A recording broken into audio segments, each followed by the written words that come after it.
Hey guys, welcome to my channel Karan Trivelocity. So आज की बाकी मांगा की स्पेशल वीडियो में हम यूचिरो हानमा की हिस्ट्री के बारे में बात करने वाले हैं, क्योंकि यूजिरो हानमा से और बाकी हानमा से पहले भी एक ऐसा हानमा हो चुका था। यूचिरो हानमा एक ऐसा आदमी था जिसने यूजिरो हानमा से पहले सिंगल हैंडेडली ताकत का मतलब ही बदल कर रख दिया था, जिस आदमी को यूजिरो हानमा से भी ज्यादा ताकतवर माना जाता है। वैसे यूजिरो हानमा को बाकी यूनिवर्स में स्ट्रॉन्गेस्ट क्रीचर के नाम से जाना जाता है, लेकिन कुछ लोग र्यूमर्स के हिसाब से यूजिरो के फादर यूचिरो को उनसे भी ज्यादा ताकतवर मानते हैं, क्योंकि उन्होंने जापान की बैटल ऑफ ओकिनावा में अकेले यूएस आर्मी को हरा दिया था, जहां पर यूचिरो हानमा पूरे यूएस आर्मी के एक्सप्लोसिव्स एंड बुलेट्स के अटैक्स को सरवाइव कर गए थे। और तो और यूचिरो हानमा के जमाने के लोग उन्हें ओनी राक्षस और डीमन मैन के नाम से जानते थे। हम यूजिरो हानमा को अग्रेसिव और गुस्सैल किस्म के रूप के आदमी के रूप में देखते हैं, मगर यूचिरो हानमा इसके बिल्कुल उल्टे थे। वो एक पीसफुल टाइप के इंसान थे जिन्हें अपनी ताकत का शो ऑफ करना बिल्कुल भी पसंद नहीं था। यूचिरो हानमा की फाइट्स, उनके नेचर, उनकी ताकत से लेकर उनकी मौत के बारे में भी हम ये सभी चीजें इस वीडियो में जानने वाले हैं। खैर, वीडियो पसंद आए तो लाइक कर देना और मूड बन जाए तो चैनल को सब्सक्राइब तो कर ही देना। सो बाकी मांगा की हिस्ट्री ऑफ यूचिरो हानमा वाली वीडियो शुरू होती है। जब डोपोरोची जवान थे और वो अपने प्राइम टाइम पर थे, तब हम देखते हैं जापान में एक पब्लिक टूर्नामेंट के दौरान यूचिरो हानमा का फाइटिंग मैच एक प्रो रेसलिंग किंग रिकी गुजान से होता है। यूजुअली यूचिरो हानमा कभी भी इन पब्लिक मैचेस में अपीयर नहीं होते थे, लेकिन वो किसी वजह से इस मैच में अपीयर होते हैं, जिस मैच को देखने के लिए एक बहुत बड़ी दर्शकों की भीड़ स्टेडियम में पहुंच जाती है। यहाँ दर्शकों की भीड़ इतनी ज्यादा होती है कि दर्शकों को ये मैच देखने के लिए रोड पर ही रुकना पड़ता है। आज से सालों साल पहले एक प्रो रेसलिंग मैच होने जा रहा था। लोगों के द्वारा इस मैच को फाइट ऑफ द सेंचुरी का नाम दिया गया था, जिस फाइट में दो बड़े फेमस फाइटर अपीयर होने जा रहे थे, जिसमें एक फाइटर ऐसा है जिसे हराना नामुमकिन है, रिकी गुजान, प्रो रेसलिंग किंग, जो सुमो में थर्ड हाईएस्ट रैंक को अचीव कर चुका है। उसकी फाइट होने जा रही है जूडो मास्टर यूचिरो हानमा से, जो की फाइटिंग की दुनिया में सबसे ज्यादा सुपीरियर हैं। हम देखते हैं रिकी गुजान और यूचिरो हानमा अरीना में अपीयर होते हैं, जो कि यहाँ अरीना में एंटर होते ही देखते हैं कि एक बहुत बड़ी दर्शकों की भीड़ इस मैच को देखने के लिए आ रखी है, बल्कि उससे ज्यादा पूरी दुनिया की नजर इस फाइटिंग मैच पर होती है, क्योंकि यूचिरो हानमा कोई ऐसा वैसा आदमी नहीं था। मैच स्टार्ट होने के लिए रिंग बेल होती है और मैच के स्टार्ट होते ही कुछ ऐसा होता है जिसे किसी ने भी एक्सपेक्ट नहीं किया था। यूचिरो हानमा और रिकी गुजान की फाइट शुरू होते ही होता ये है, रिकी गुजान का एक पंच यूचिरो हानमा के फेस पर लैंड हो जाता है, जिस पर यूचिरो हानमा शॉकिंगली बिल्कुल भी रिएक्ट नहीं करता। जिसके बाद रिकी गुजान का एक वर्टिकल हैंड हिट सीधा यूचिरो के मुंह पर पड़ता है। साथ में ही उसके दो और पंचेस यूचिरो हानमा के फेस पर कनेक्ट हो जाते हैं, जिसकी वजह से यूचिरो की नाक से तेजी से खून भी निकलने लगता है। इसके बाद रिकी गुजान यहीं पर नहीं रुकता। जब यूचिरो नीचे गिर रहा होता है, तब वो अपने फुट से यूचिरो हानमा के फेस को ही मसल देता है। यहाँ यूचिरो हानमा नीचे खून में लथपथ बेहोश पड़ा होता है, जिसे देखकर तो पूरी पब्लिक हैरान हो ही जाती है, क्योंकि यूचिरो हानमा जैसा लीजेंडरी लड़ाकू इस तरह से बिना फाइट करे वो कैसे पिट सकता है, जिसकी वजह से यहाँ पूरे स्टेडियम में एक शांति सी भी छा जाती है। और ये मैच यूचिरो हानमा की हार के साथ यहीं पर खत्म हो जाता है, जो कि शॉकिंगली मेरे लिए भी काफी ज्यादा हैरान करने वाली बात होती है कि यूचिरो हानमा इतने आसानी से कैसे हार सकते हैं। सो इसके बाद अगले दिन जापान की गलियों में हम यूचिरो हानमा को घूमता हुआ देखते हैं, जिसके चेहरे पर काफी सारी चोटें लगी हुई होती हैं। साथ में ही उनकी एक आंख भी नहीं खुल रही होती।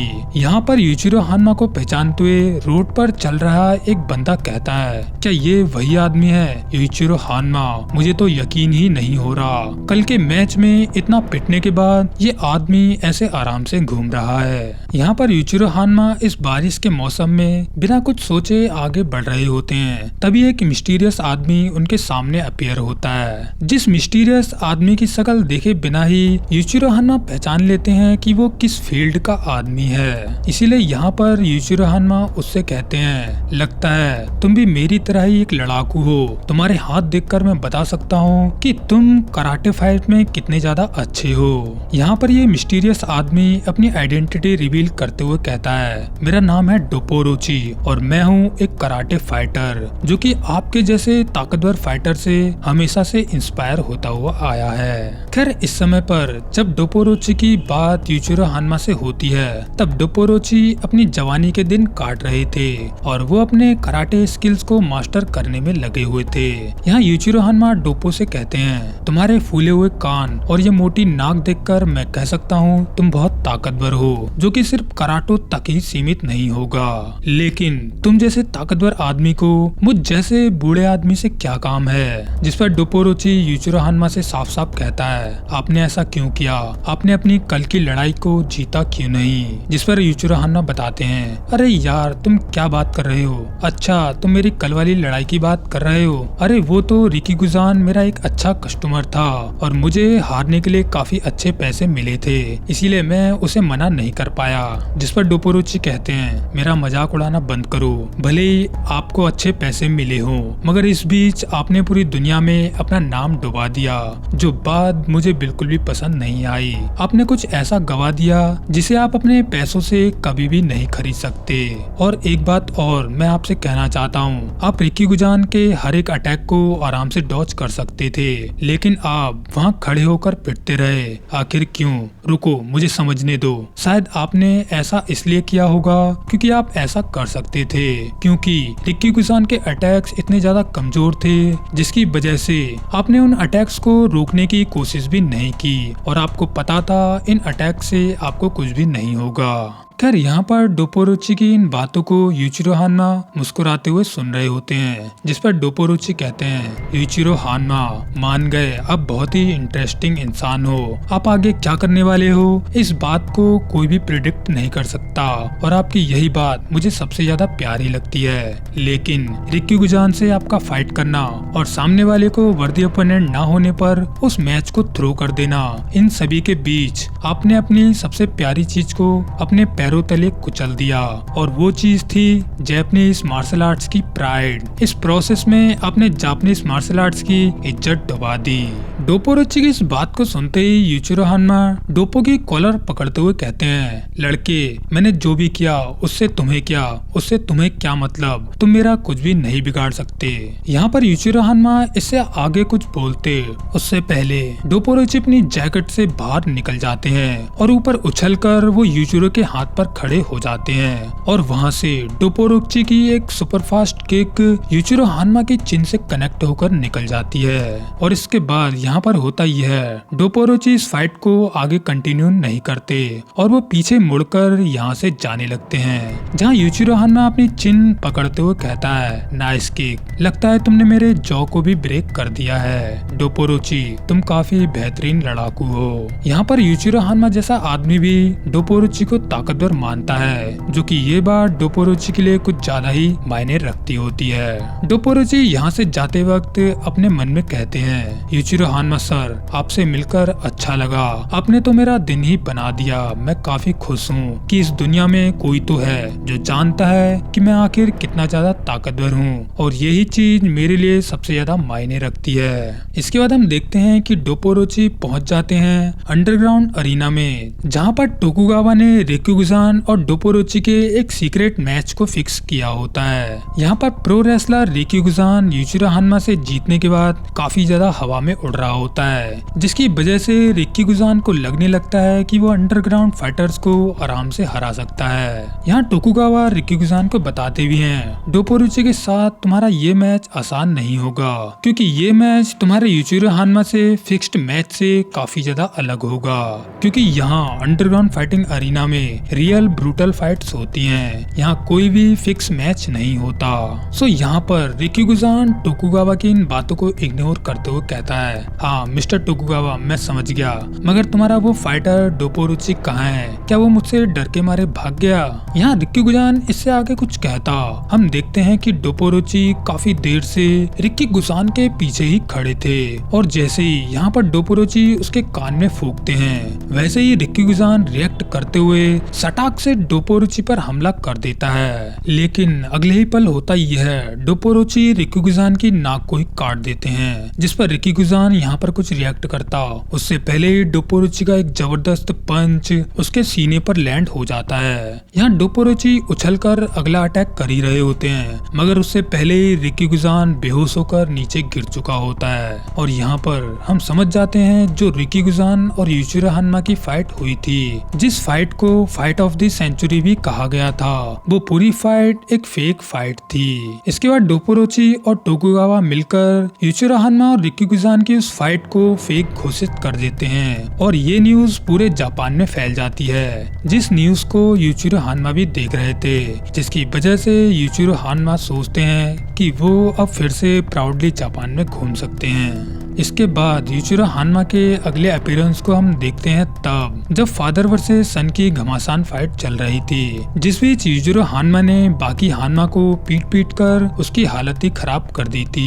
यहाँ बाकी हान्मा जब नीचे पड़ा हुआ सोच रहा होता है कि वो किसी भी तरीके से अब अपने फादर यूजिरो से नहीं जीत सकता, मतलब जब यहाँ बाकी यूजिरो के सामने लगभग हार मान ही चुका था, तब इस बीच यूजिरो हान्मा की स्पिरिट अपीयर होती है, जिसे देखकर तो यूजिरो हान्मा भी हैरान होकर कहता है, यूजिरो हान्मा आप यहाँ पर क्या कर रहे हो? आखिर ये कैसे हो सकता है? यहाँ बाकी भी पीछे मुड़कर देखता है और वो कहता है, ग्रैंडपा आप। यहाँ बाकी की हालत देखकर यूजिरो हान्मा की स्पिरिट कहती है, यूजिरो तुम तो सिर्फ एक बच्चे से लड़ रहे हो, फिर भी तुम्हें उसे हराने में इतनी मुश्किल हो रही है। बाकी मेरे पोते तुम चिंता मत करो, तुम अपने बाप से जीत सकते हो, उससे डरने की जरूरत नहीं है। यहाँ यूजिरो हान्मा की स्पिरिट को देखकर टोकुगावा एक पूरी कहानी ही सुनाने लगते हैं, जिसमें टोकुगावा कहते हैं ये आदमी वही है यूजिरो हान्मा जिसने United state of America USA को भी हराया था। जिस बात को सुनते ही टोकुगावा के बगल में खड़े पुलिस चीफ भी कहते हैं, क्या कहा? उन्होंने अकेले यूएसए को हराया था? कहीं आप मजाक तो नहीं कर रहे?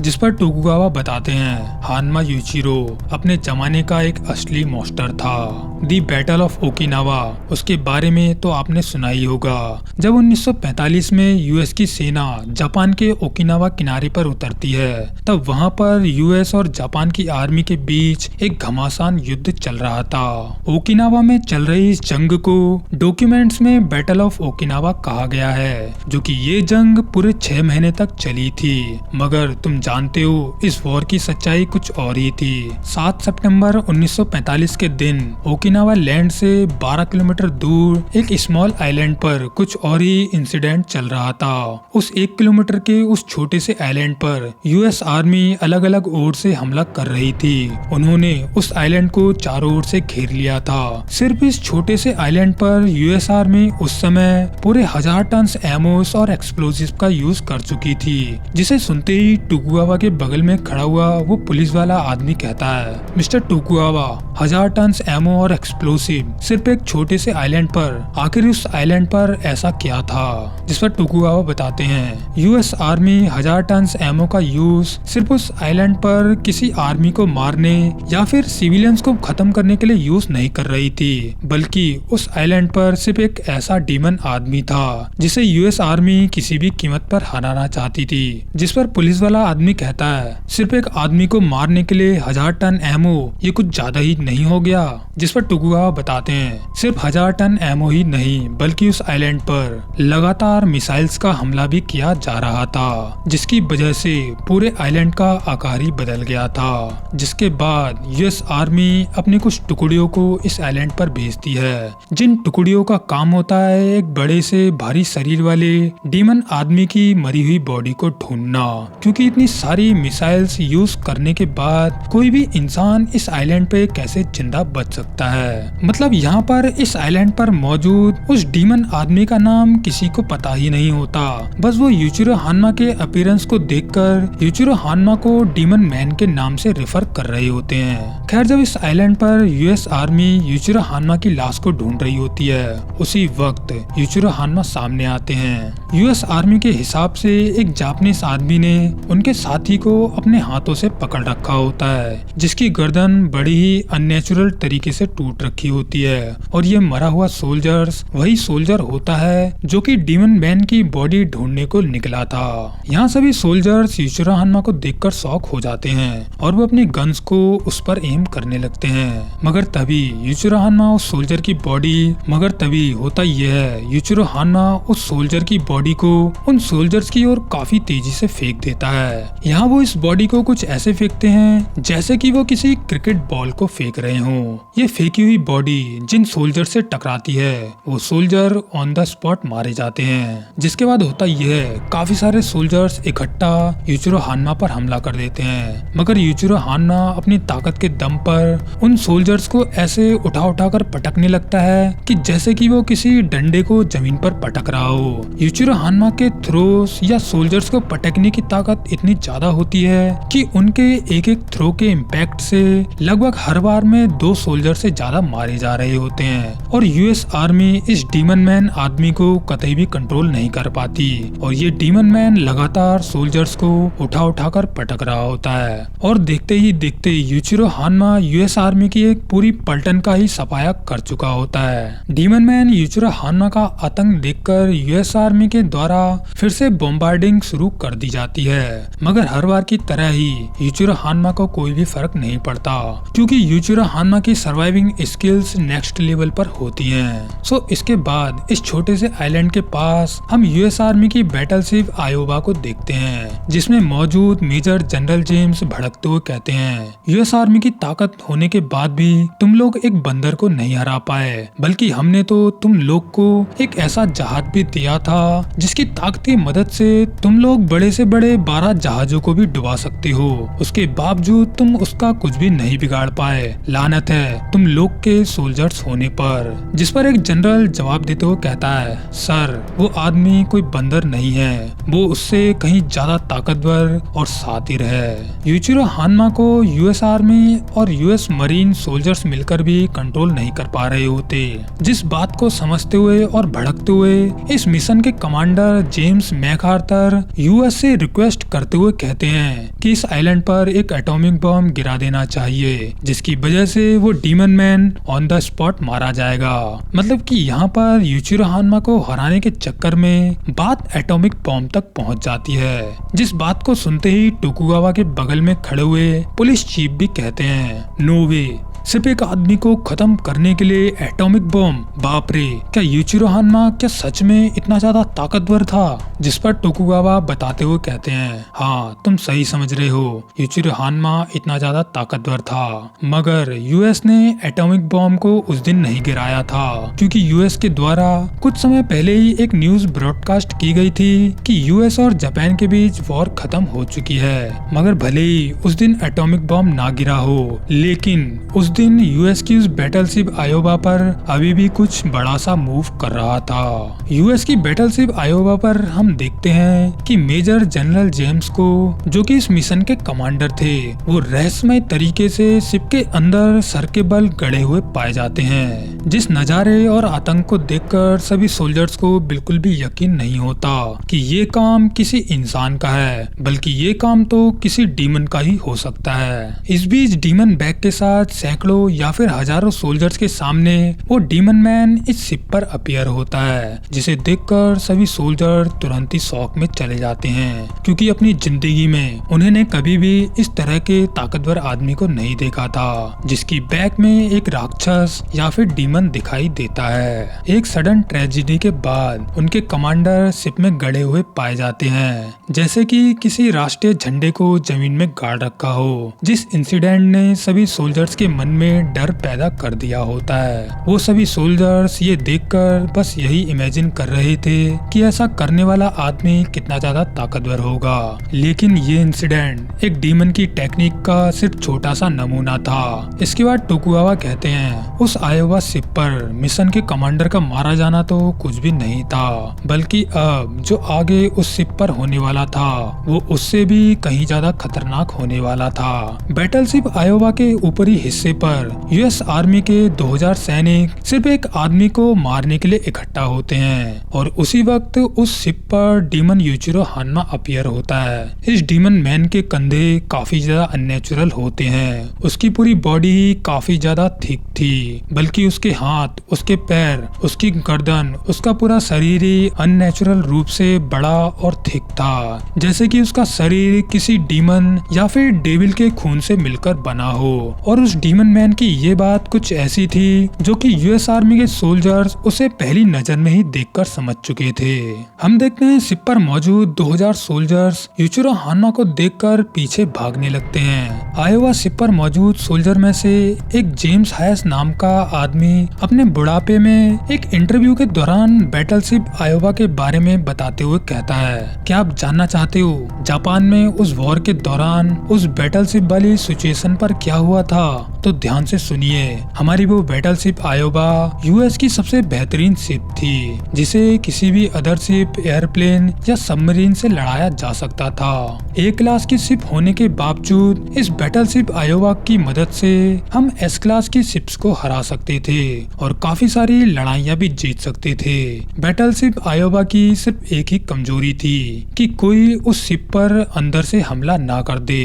वैसे इस वॉरशिप आयोवा में घुसने के लिए आपको टैंक्स की जरूरत पड़ती है, मगर वो डीमन बैग वाला आदमी बिना किसी वॉर टैंक के ही इस शिप में घुसने में कामयाब हो गया था। वो आदमी एक टैंक से भी ज्यादा खतरनाक था। वहाँ उस शिप पर कुछ ऐसा माहौल हो गया था जैसे कि कोई वेल ट्रेन्ड फाइटर स्कूल के बच्चे से लड़ने के लिए आ रखा हो। यहाँ हम इस मांगा पैनल में सिर्फ यही देखते हैं, यूएस आर्मी के 2000 सोल्जर्स किसी के द्वारा उठाकर नीचे फेंके जा रहे हैं। मतलब यहाँ यूचिरो हान्मा कुछ ऐसी टेक्निक को यूज कर रहा था जिससे कि यहाँ पर यूचिरो हान्मा 2000 सोल्जर्स को भी मात दे रहे थे। जिस पर टोकुगावा कहते हैं, पता है उस शिप पर वो डीमन मैन कौन था? यूचिरो हान्मा। और मुझे यकीन है उन्होंने किसी न किसी बेहतरीन टेक्निक का यूज जरूर किया होगा, जिस टेक्निक को मैंने आज तक खुद भी नहीं देखा। इंटरव्यू में बुड्ढन जेम्स हैस अपनी बात कंटिन्यू करते हुए कहते हैं, उस वॉर शिप पर क्या हुआ था मुझे आज भी याद है। भले ही इंसिडेंट को हुए लगभग 50 साल हो चुके हैं, क्योंकि उस दिन मैंने कुछ ऐसा देखा था जिसे मैं आज तक नहीं देख पाया। मुझे तो उस डीमन मैन के सामने आज के सारे लड़ाकू और सभी फाइटर्स भी बेकार लगते हैं। इसके बाद टोकुगावा बताते हैं, हिस्ट्री को अच्छे से जानने के बाद भी मैं आज तक नहीं समझ पाया कि उस बैटलशिप पे यूचिरो हान्मा ने क्या किया था, क्योंकि मेरी जानकारी के हिसाब से यूएस बैटलशिप पर मौजूद वो सारे 2000 सोल्जर एक साथ मिलकर अलायंस बनाते हैं और वो सभी किसी वजह से यूचिरो हान्मा से बचने के लिए मिलकर वो सभी सोल्जर शिप से नीचे कूद गए थे। जिस बात को मैं आज तक नहीं समझ पाया कि वो 2000 सोल्जर्स आखिर यूचिरो हान्मा से इतना ज्यादा कैसे डर गए। जिसके बाद मुझे सिर्फ इतना ही पता है, उस बैटलशिप आयोवा पर सिर्फ एक ही आदमी बचा था जिसने उस दिन अकेले अपनी ताकत की दम पर यूनाइटेड स्टेट्स ऑफ अमेरिका को हरा दिया था। और हाँ, मैंने जेम्स हैस नाम के आदमी से ये भी सुना था कि यूचिरो हान्मा ने उस दिन ड्रेस नाम की एक टेक्निक का यूज किया था, जिस टेक्निक को मैं आज तक नहीं समझ पाया। खैर, यहाँ पर टोकुगावा को यूचिरो हान्मा के बारे में जितना कुछ पता होता है वो एक्सप्लेन कर चुके होते हैं। जिसके बाद बाकी वर्सेस यूजिरो की घमासान फाइट से यूचिरो हान्मा डिसअपियर हो जाते हैं और इसी के बाद यूजिरो हान्मा उसके फादर की सीक्रेट टेक्निक के बारे में बात करते हुए कहता है, मेरे फादर की वो टेक्निक बहुत ही ज्यादा ताकतवर थी। भले ही मैं और मेरे फादर एक दूसरे से अपोजिट थे और हम दोनों ही अपनी अलग अलग टेक्निक्स को यूज करते हैं, लेकिन लेकिन बाकी आज मैं तुम्हें यूचिरो हानमा की ड्रेस टेक्निक यूज करके दिखाऊंगा, जिस अकेली टेक्निक को यूचिरो हानमा हमेशा यूज किया करते थे।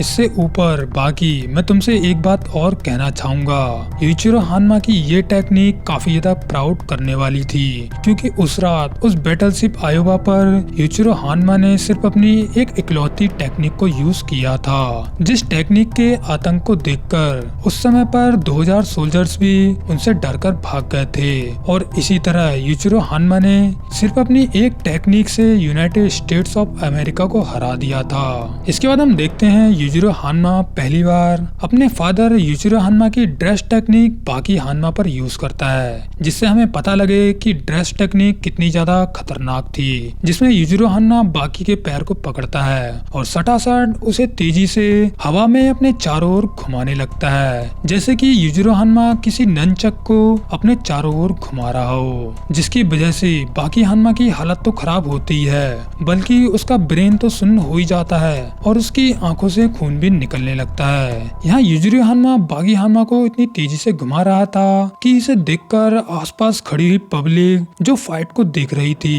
वो भी डर कर दूर भागने लगती है। यहाँ पर टोकुगावा यूचिरो हानमा को ड्रेस टेक्निक परफॉर्म करते हुए पहली बार देखते हैं, जिसे देखकर वो समझते हुए कहते हैं, ओ अब जाके समझ में आया, ऊपर नीचे आगे पीछे उन्होंने बाकी को चारों ओर घुमा दिया, जिसकी वजह से यूचिरो हानमा के आसपास मुझे कुछ ऐसा दिखाई दे रहा है जैसे कि बाकी अब ट्रांसपेरेंट हो चुका है। और यहाँ पर बाकी हानमा यूचिरो हानमा के चारों ओर घूमते हुए एक ड्रेस की तरह दिखाई दे रहा है। शायद इसी वजह से यूचिरो हानमा की इस टेक्निक को ड्रेस टेक्निक कहते हैं। यहाँ ड्रेस टेक्निक को देखकर ओलिवा भी कहता है, यूचिरो हानमा जिस तरह से बाकी को लगातार अपने चारों ओर घुमा रहा है, ऐसा करना तो मेरे भी बस की बात नहीं है। मैं सिर्फ एक या दो बार ही किसी इंसान को ऐसे घुमा सकता हूँ। लगता है सिर्फ यूचिरो हानमा और उसके फादर यूचिरो हानमा ही इस तरह की टेक्निक को यूज कर सकते हैं।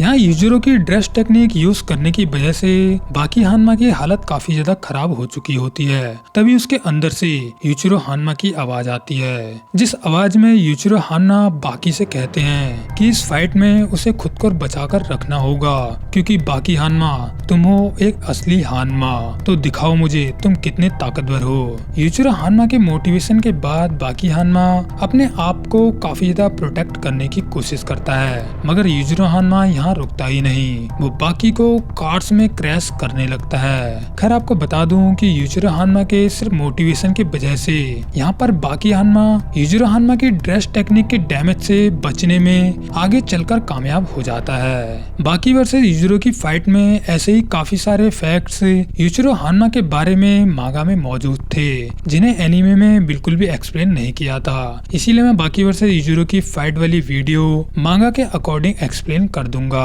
आगे चलकर। खैर अभी बात करते हैं यूचिरो हानमा की।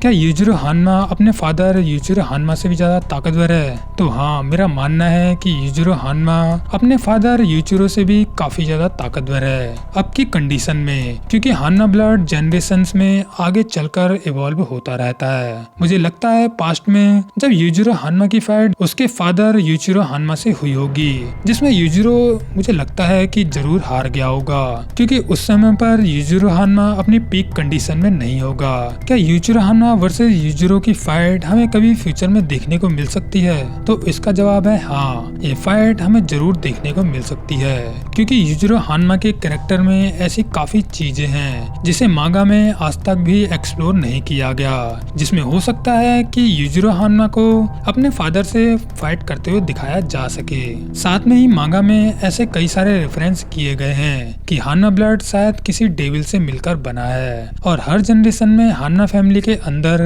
फादर वर्सेस सन की फाइट होती रहती है, जिस चीज को आप इस पैनल में देख सकते हैं। हान्ना ब्लड शायद किसी डेविल का ब्लड हो सकता है, या फिर हान्ना ब्लड किसी डीमन का ब्लड है। इसी वजह से हम हान्ना मेल्स की बॉडीज में demon back, demon brain and demon skull जैसी शेप्स को देख सकते हैं, जो कि शायद किसी डेविल की प्रेजेंस को दर्शाते हैं। खैर बाकी सीरीज में डेविल जैसी चीजों का रिवील होना बहुत ज्यादा फ्यूचर की मांगास में हो सकता है, क्योंकि इन सभी बातों का हमें काफी समय से मांगा में टीज किया गया है। खैर हान्ना फैमिली की हिस्ट्री पर एक अलग से से वीडियो बन सकती है। अगर वीडियो चाहिए हो तो कमेंट जरूर कर देना।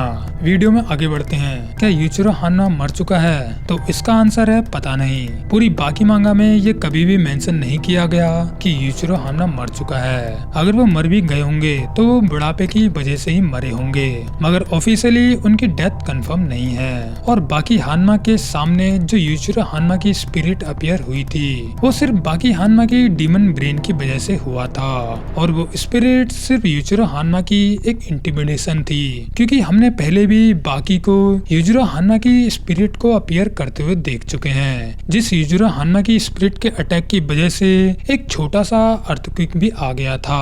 स्पिरिट्स को इंटिमिडेट करने की पावर्स हम बाकी हान्मा पर पहले से ही देख चुके हैं, और डीमन ब्रेन की वजह से हम ये भी कह सकते हैं दिमाग और इंटेलिजेंस के मामले में बाकी हान्मा किसी भी हान्मा को हरा सकता है। खैर यूचिरो हान्मा के बारे में बाकी सीरीज में बस इतना सब कुछ ही मेंशन किया गया है। अगर आप लोगों को कुछ और फैक्ट्स पता हो जिन्हें मैंने वीडियो में कवर नहीं किया तो आप लोग मुझे कमेंट्स में बता सकते हैं। और यहीं पर हिस्ट्री ऑफ यूचिरो हान्मा की ये स्पेशल वीडियो एंड हो जाती है। अगर आपके पास कोई और वीडियो देखने को ना हो तो आप मेरी किड जैक हान्मा वाली वीडियो को देख सकते हैं, जिसमें हमने जैक हान्मा के चाइल्डहुड के बारे में एक्सप्लेन किया था।